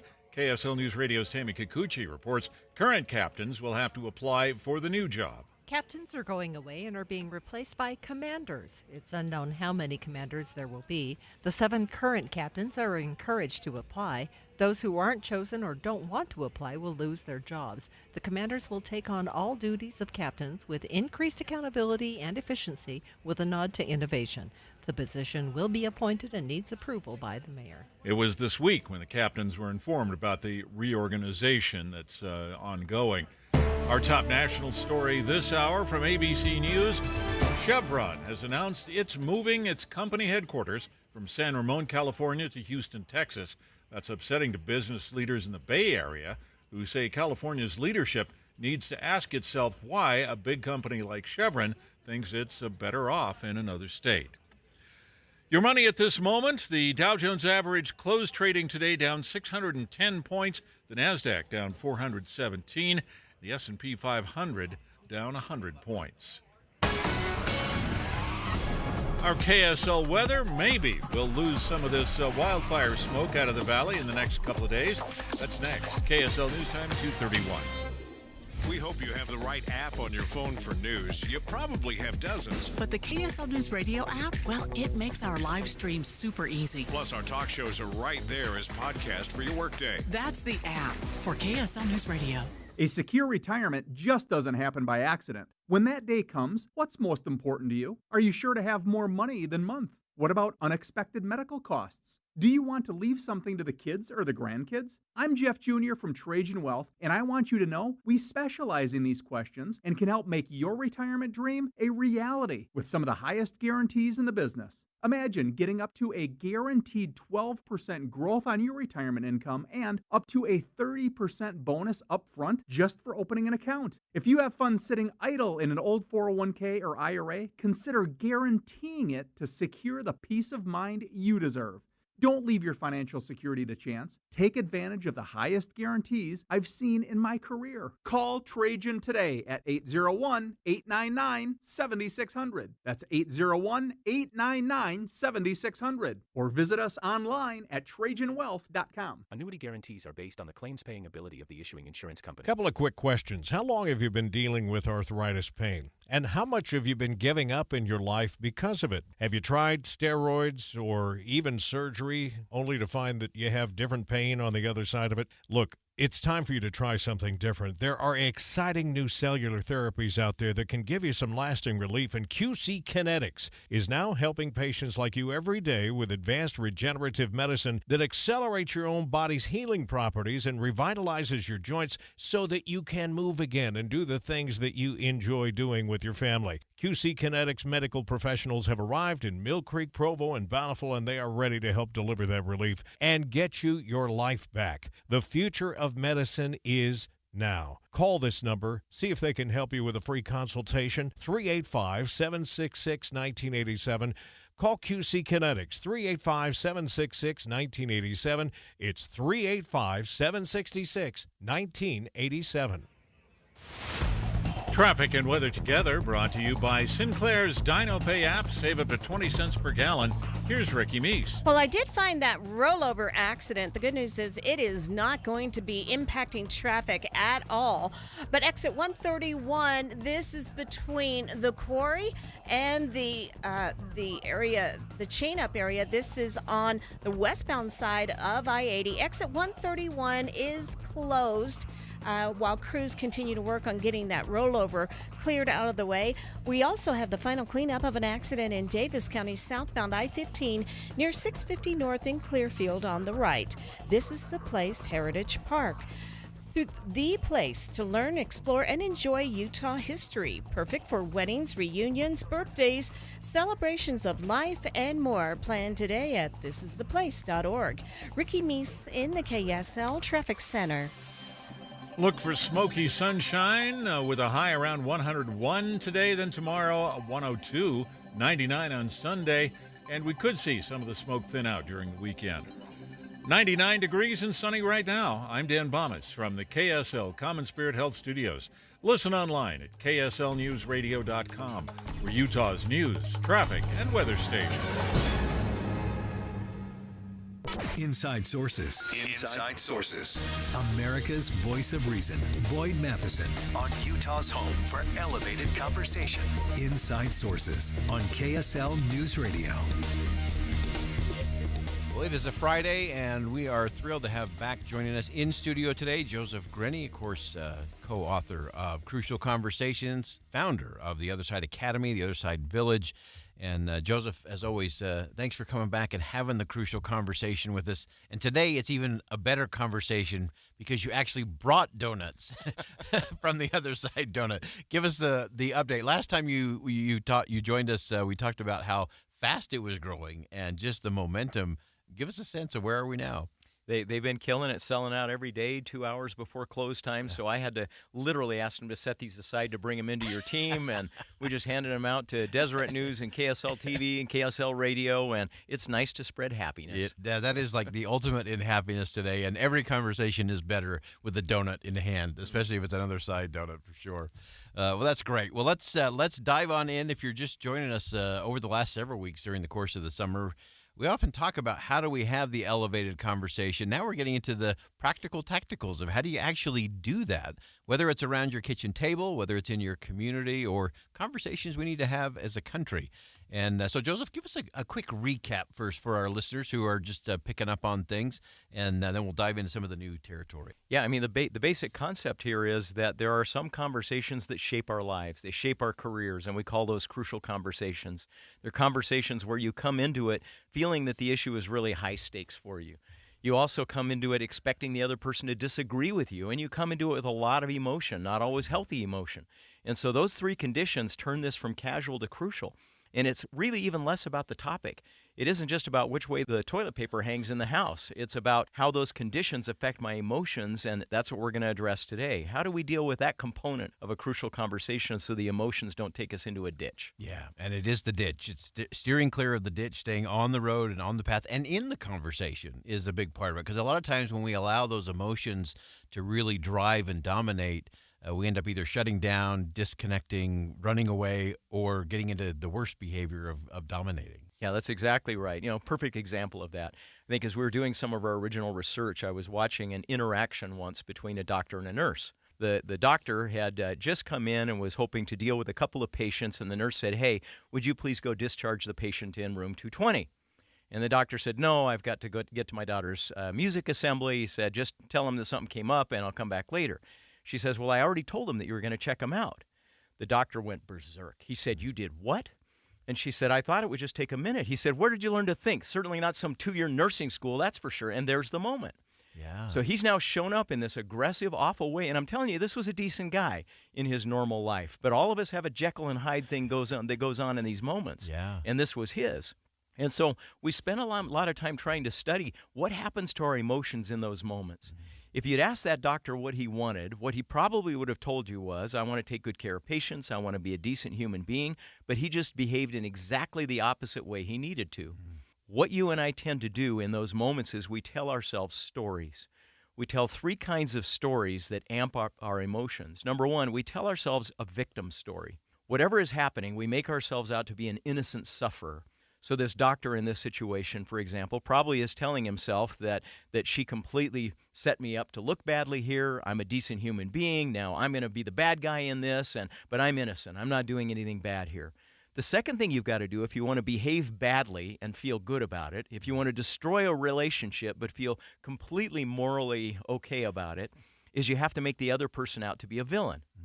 So if we burrow into this guy's mind, he's got a victim story running. I'm innocent here. A villain story.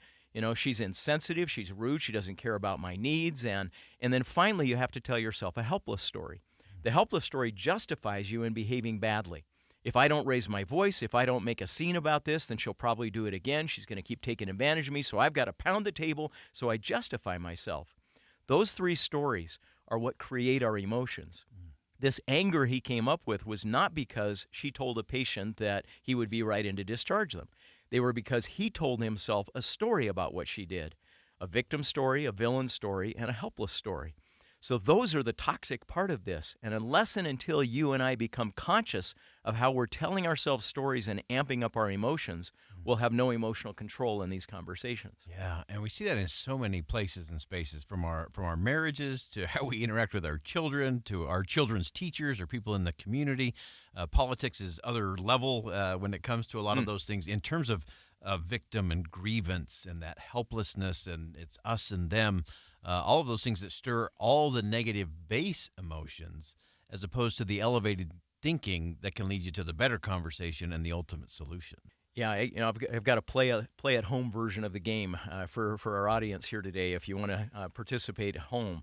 So think of somebody that you know who holds an opposing opinion to you about something that's really important to you. So they may believe COVID is a lie, right? Or you may be on the opposite side of that. A fetus is just tissue. Animals have rights. Guns don't kill, people do. Gender is fluid. Global warming is a crock. Pick the issue that somebody is on the opposite side of. And what I want you to do if you're listening to this is think to yourself, what are the 2 or 3 adjectives I'd use to describe somebody that holds that opposing view? And my guess is most of us will surrender those pretty quickly. They're idiots, they're evil, they're stupid, they're morons, they're ill-informed, they're whatever it is. And so pick the adjectives. The point here is those adjectives will control your conversation. If you try to have a conversation with someone that's on the other side of that issue, it's that story you're carrying in your head, that villain story about them, that victim story about you that is going to corrupt the conversation. Unless and until, number 1, we acknowledge we have that story, and number 2, learn to refute that story, interrogate it, we'll never be able to talk across the divide. Yeah. And let's walk through that just a little bit. I want to unpack that because I think that's so important for us. So obviously that recognition first, I'm heading down a bad story path, but then walk us through, as you said, kind of dismantling that or refuting that story path that you're on. Yeah, I'll do it from the nurse's side of this story. Yeah. So he just said to her, where did you learn to think? Certainly not some 2-year rinky-dink nursing school. And you could expect that she could feel enraged. She could feel insulted. She could feel a moral indignation about what he's done. Go report him immediately to HR, which maybe she should do. But let's just pause for a moment and assume that she wants to deal with this immediately here. The first thing she's got to do is realize this rage I feel is because I've got a victim, villain, and helpless story. So the helpless story she could tell is I'm powerless here, so all I can do is undermine him behind his back because I can't confront this directly. The villain story is that he's a monster. He's abusing his position, and he just mistreats nurses because he can get away with it. And the victim story is I'm an innocent sufferer. I'm just trying to take care of the patient.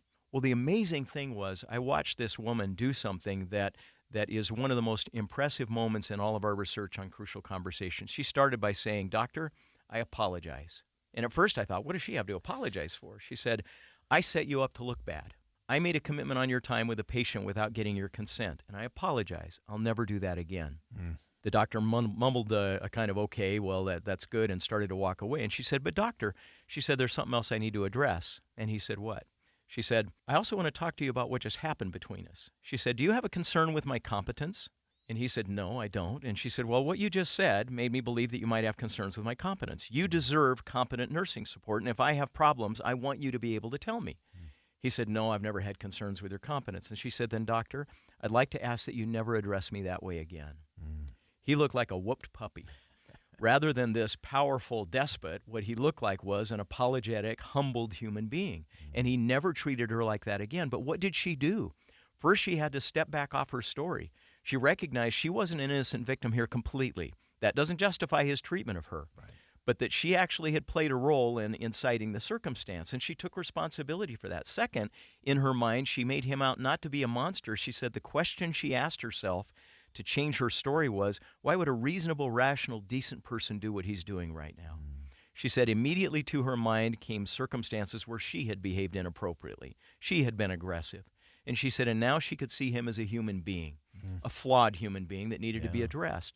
You back down off the victim, villain, and helpless story, and you can approach people with a lot more grace and a capacity to enter the crucial conversation. Yeah, that humility always leads to the kind of curiosity as we start to see the dignity of the other person, which gets us to the humanity. And as I like to say, it always gets us to the divinity that we all share together on the planet. If you're just joining us, we're having our crucial conversation with Joseph Grinny as we round out our summer series here. We'll step aside for a quick break. We'll come back with some final thoughts and some final lessons for you as we lean into crucial conversations in our homes, our community, and as a country. We'll be right back.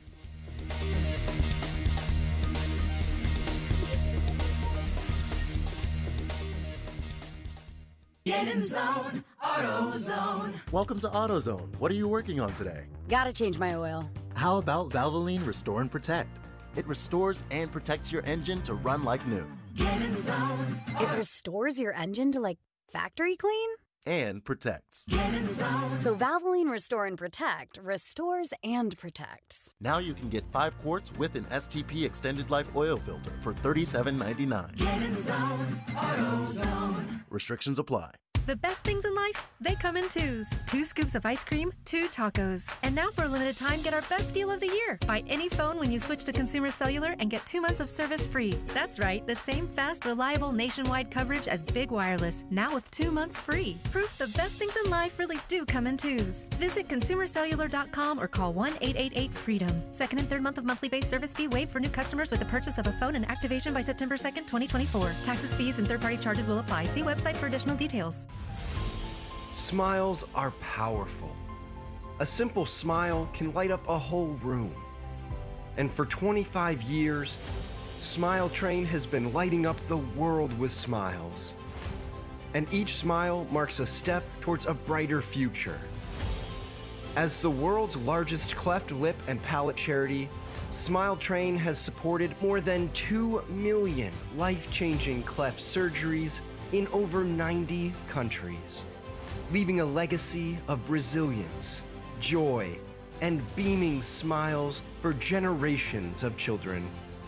To learn more about cleft lips and palates and how Smile Train is supporting the cleft community all over the world, please visit smiletrain.org/learn.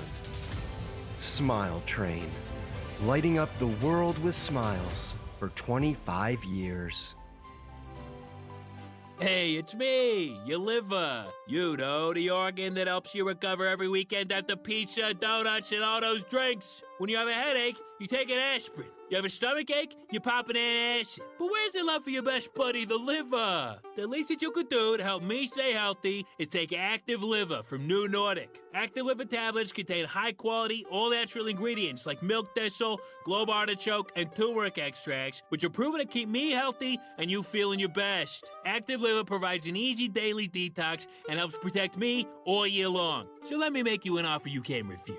You take care of me with Active Liver, and I keep taking care of you. Capiche? See for yourself why Active Liver is Scandinavia's #1 liver health supplement. You can find Active Liver at CVS and online at Amazon, Target.com, or directly from NewNordicUSA.com. Again, find it in stores at CVS or online at Amazon, Target.com, or NewNordicUSA.com. Be advised, this is your opportunity to save up to 40 to 80% on a hot tub or swim spa. This weekend only, today through Sunday. Utah State Fair Park. Be advised, this is your opportunity to save up to 40 to 80% on a hot tub or swim spa. This weekend only, today through Sunday. Utah State Fair Park. 18-month interest-free financing. Our factories have demanded we sell 1,000 hot tubs and swim spas this weekend. Utah State Fair Park. Huge factory incentives, factory rebates, this weekend only. Utah State Fair Park. We can remove your old hot tub. Free delivery of your new hot tub. Hot tub starting at $2,999. Utah State Fair Park. Free delivery of your new hot tub. Just relax and enjoy. Utah State Fair Park. Today, 2 p.m. to 8 p.m. Saturday, 10 a.m. to 8 p.m. Sunday, 10 a.m. to 6 p.m. Free admission, free parking, free delivery. Utah State Fair Park. Call 833-SPA-SALE or visit hottubandSwimSpaSale.com. With the 3 things you need to know this hour, I'm Dan Bomas. First, Salt Lake City replacing the job of police captain with commander appointed by the mayor. Second, Chevron moving its corporate headquarters out of California to Texas. And third, young Latter-day Saints hoping to break a couple of world records at a conference this weekend. 99 degrees and sunny in Salt Lake City. Back to Inside Sources on KSL News Radio. Boyd Matheson divides rage from reason on Inside Sources. Welcome back to Inside Sources here on KSL News Radio. It's great to be with you. As always, I am Boyd Matheson. We're closing out our series. I'm a little sad about this, Joseph. We're going to have to think about a part 2 to all of this. Our crucial conversation with Joseph Grinney, talking about how do we actually have these crucial conversations? What are the practical, tactical skills, tactics, ideas that can prevent us from getting into the rage to getting back to the reason? And as we were talking about before the break, making sure we can have dignity, humanity, and even divinity as we interact with other people. And so, Joseph, as we come full circle here, the last component that we want to get to is this whole idea of retaking your pen. Talk us through that. Yeah, I'll take you to a moment. So you've been at the Other Side Academy many times, and one of the most important things that happens at this school for people with long histories of crime, addiction, and homelessness, average student arrested 25 times, but the most life-changing experience they have is what we call feedback groups. They're breakthrough groups. So Tuesday nights from 7:30 to 9:30, Friday nights from 7:30 to 9:30, we sit in groups of about 20 people. And basically it's a chance to learn how other people see you. And sometimes it's not that fun. I was sitting one night watching a student by the name of Marlon. When he came in, he looked like a grumpy old sailor. You know, big white beard and just kind of an angry, stern look on his face. And he was as emotionally brittle as anybody I could imagine. If you had the slightest bit of criticism for him, he would collapse, he would get enraged, and he would just throw a tizzy. But here he was 3 years after he walked in the door of the Other Side Academy, and he's in a group. He was in charge of a construction crew. And one of the younger students in the house brought the group to him.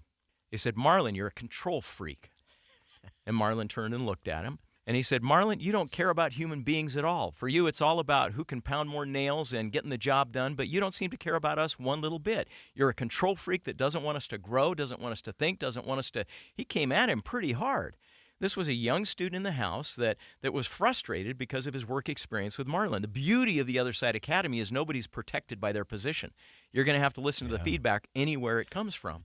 Now, 3 years ago, I would have been terrified in this moment because he probably would have just ripped back at this student. He sat there looking like the Dalai Lama. He sat there with this look of complete peace on his face, was able to take it in, asked a few questions, and really got to the heart of what was frustrating this other person and grew as a result of it. It was a remarkable thing to watch. And over the 9 years that I've been at the Other Side Academy, I've noticed there are 4 skills that people develop that help them learn to retake their pen. What we mean by that is usually the reason we're bad at receiving crucial conversations, at getting critical feedback, is because we surrender the definition of our self-worth to other people. Think of it as your pen. Yeah. That if other people are holding your pen, they get to author the terms of your self-worth. And what students at the Academy learn to do is take that pen back and say, no, I'm responsible for my sense of dignity and worth, for my ability to feel secure, irrespective of the feedback that's coming to me. They become some of the most emotionally mature people I've ever met, in spite of where they came from. The 4 things they learn to do are C-U-R-E, cure. So the first thing is they develop strategies for collecting themselves. When the feedback starts to come, I watch Marlon, and he starts to take a couple of breaths. What tends to happen when feedback comes and we feel threatened is I start to take shallow breaths, or I hold my breath. And so literally signaling to my body a message of relaxation and safety is important. Having a collection strategy. How do I collect myself? The second is I move to understanding. The beauty of what students at the Academy learn is they start to ask questions rather than defend. If that person sees me as a control freak, they probably have a reason for it. And so I ask some questions. I become a good reporter, a good investigator. Well, what did I do? And how did I show up? And how often has this happened? And they do it with a legitimate curiosity. The third is a recovery strategy. Once I've understood, sometimes I can be so upset and my heart's racing that I might need to go collect myself a bit. Don't respond in the moment. Don't feel like you have to resolve everything right now. What students at the Academy say is just take it to your pillow. Just go sleep on it. And tomorrow morning you'll have a little more clarity, and then you can sort it out and figure out which part of this do I want to embrace, and that's the E part, embrace the truth. So it could be that 90% of it is BS, At the Other Side Academy, we call it throwing 50s on it. So if you're exaggerating, you're overstating, you're telling a story to try to make yourself look better, whatever, go ahead and sort it out and throw the chaff out. But there's always weed in it. Yeah. There's always something important. And Marlon grew into a remarkable human being as a professional now, married in a great relationship and doing wonderful things because he learned to take that kind of feedback and to be able to connect with people through his crucial conversations. Oh, I love that. Then let's stay with that for just a minute. Give us another example of how we navigate that. Maybe in a family situation. Maybe it's something else at work. How else can we practice that? How do we put that into practice? You talked about breathing. Give us some other strategies we can deploy there. Yeah, the first thing is to notice that you're in a crucial conversation. I think we talked in a previous episode about knowing my own style under stress, learning to notice the physical signs, the emotional signs, or the behavioral signs. Mine are that I notice when I start to talk too fast and I start to dominate the conversation, I know I'm feeling threatened. And so that's when I dip into these cure strategies. How am I going to collect myself? I literally sit back in my chair and take a breath. And I'll relax my hands. Usually they're probably gripping the sides of the chair. Maybe too tightly. Yeah. And I don't even notice that till I look down and I see that my knuckles are white. And so letting go of that, having a collection strategy. How do I collect myself? And then move to understanding mode. The beauty is you don't have to come up with a solution most of the time in these crucial conversations. Just putting yourself into the mode of trying to understand the other person's point of view gives you a sense of power and a sense of peace and a sense of safety. You know, I remember one time my children decided they wanted to have a crucial conversation with me. And I'd been traveling a lot. This was earlier in my career. And they all sat down and they said, the topic of today's conversation is, we don't like it when you come home. That hurt. Wow. That hurt. And I wanted to defend myself and talk about all of the righteous things I was out there doing, supporting the family and yada, yada, yada.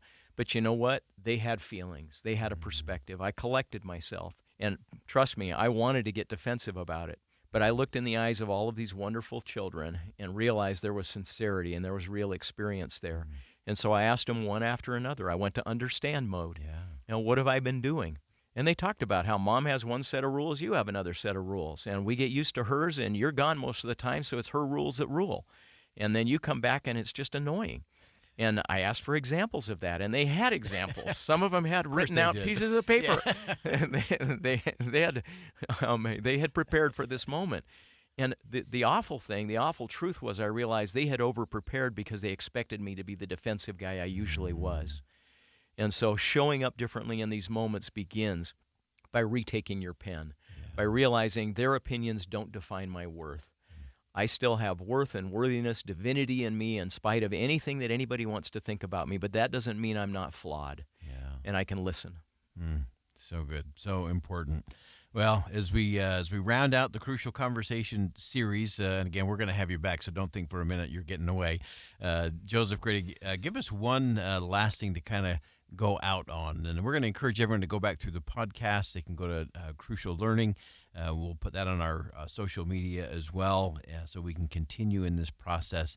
But if there was one thing that people could walk away with and do different or think different today, what would that be? You know, one of my co-authors told me that his neighbor one time said, thank you for that book. It changed my life. And he said, well, what was your favorite part?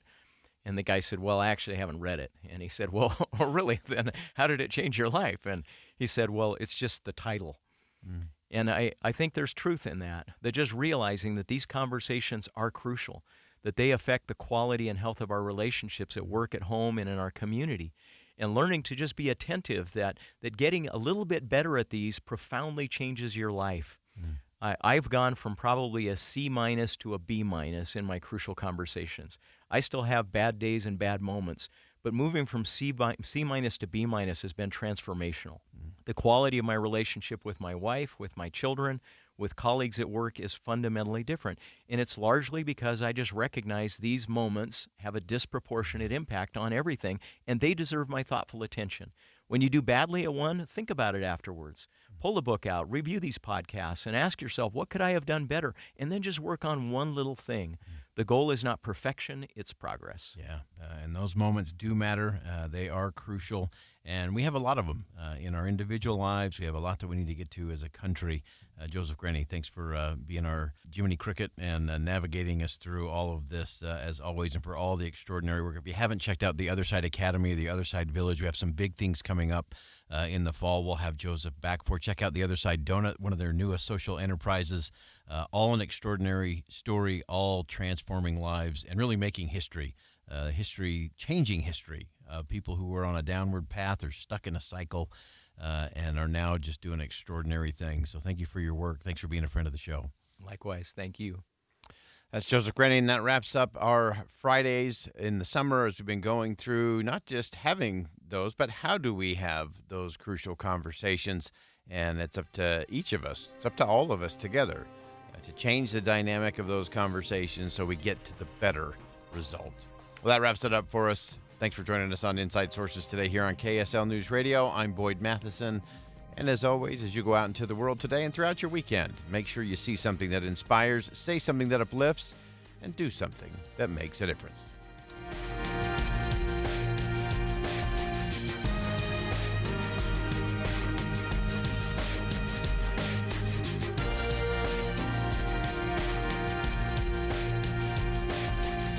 KSL FM Midvale. KSL Salt Lake City. From the KSL Common Spirit Health Studios, this is KSL News Radio.